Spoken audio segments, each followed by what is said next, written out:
बहुत समय पहले की बात है। बहुत खूबसूरत हरे भरे राज्य में राजा और उनकी खूबसूरत बेटी राजकुमारी ईला रहती थी। राजा की रानी का देहांत हो चुका था, जिसकी वजह से राजकुमारी ईला बहुत उदास रहा करती थी। राजा को उसकी बेटी की उदासी देखी नहीं जा रही थी। राजा ने एक दिन सोच समझकर और अपने प्रजा और दरबारियों की सलाह पर अपनी दूसरी शादी करने का फैसला किया, जिसका नाम था कलिका। वह बहुत चालाक और क्रूर थी। इला राज्य में सबकी चहेती थी और यह बात कलिका को बिल्कुल पसंद नहीं था। वह मन ही मन राजकुमारी की सुंदरता और दया से जलती थी। कलिका की ईर्ष्या दिन ब दिन बढ़ती गई। एक दिन उसने ईला को रास्ते से हटाने का फैसला किया। एक दिन उसने ईला को महल के बीच बुलाया और कहा, मेरी प्यारी बेटी, मैंने सुना है कि इस जंगल के सबसे गहरे हिस्से में एक जादुई फूल है। अगर तुम उसे मेरे लिए लाओगी तो मुझे बहुत अच्छा लगेगा। तो मैं तुम्हें एक खास तोहफा दूंगी, जिससे तुम हमेशा खुश रहोगी। मासूम इला अपनी सौतेली माँ की बातों में आ जाती है और उस फूल की तलाश के लिए जंगल में निकल पड़ती है। इला जैसे ही जंगल की गहराइयों में जाती है, तब उसे एहसास होता है कि उसकी माँ ने उसे धोखा दिया है। इला बहुत डर जाती है और डर के मारे रोने लगती है, क्योंकि जंगल घना और बहुत खतरनाक था। सुनसान और घने जंगल में इला अकेली। तभी एक अद्भुत घोड़ा आता है। वह अद्भुत इंद्रधनुष घोड़ा अपनी चमकीली त्वचा और पंखों के कारण बहुत खास था। घोड़े ने इला को रोते हुए देखा और उससे पूछा, तुम इतनी दुखी क्यों हो?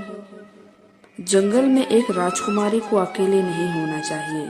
इला ने अपनी सारी कहानी बताई कि कैसे उसकी सौतेली माँ ने उसे धोखा दिया।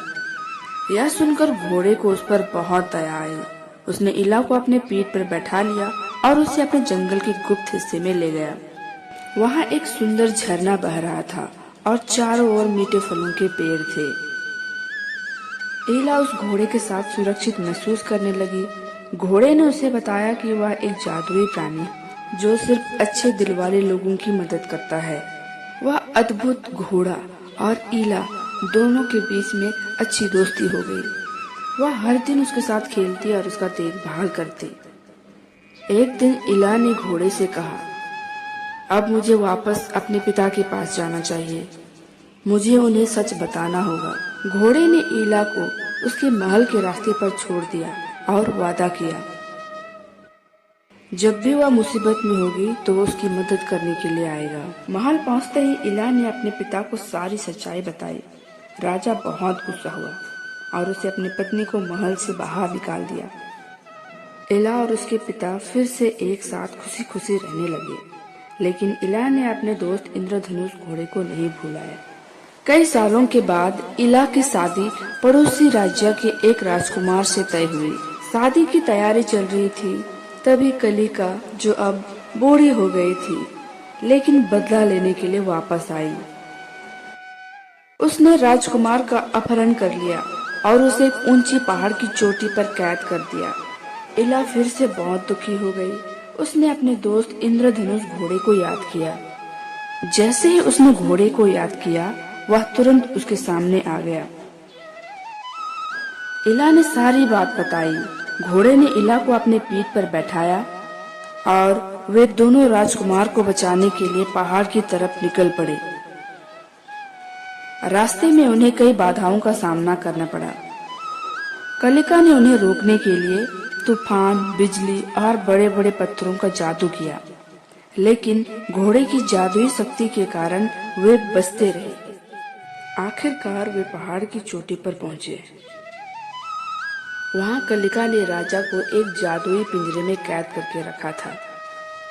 इला ने बहादुरी से कलिका का सामना किया और घोड़े की मदद से उसने कलिका के जादू को तोड़ दिया। कलिका का जादू टूटते ही वह धुएं में बदल गई और गायब हो गई। राजकुमार आजाद हो गया। राजकुमार ने इला की बहादुरी और उसके जादुई घोड़े की मदद के लिए उनका शुक्रगुजार था। राजकुमार और इला की शादी बड़े धूमधाम से हुई। इंद्रधनुषी घोड़ा भी शादी के जश्न में शामिल हुआ और उसने दोनों को आशीर्वाद दिया। इस तरह इला और राजकुमार हमेशा के लिए खुशी खुशी रहने लगे और इंद्रधनुषी घोड़ा हमेशा के लिए उनका दोस्त बना रहा। यह कहानी हमें सिखाती है कि सच्ची अच्छाई, साहस और दोस्ती हमेशा बुराई पर जीत हासिल करती है।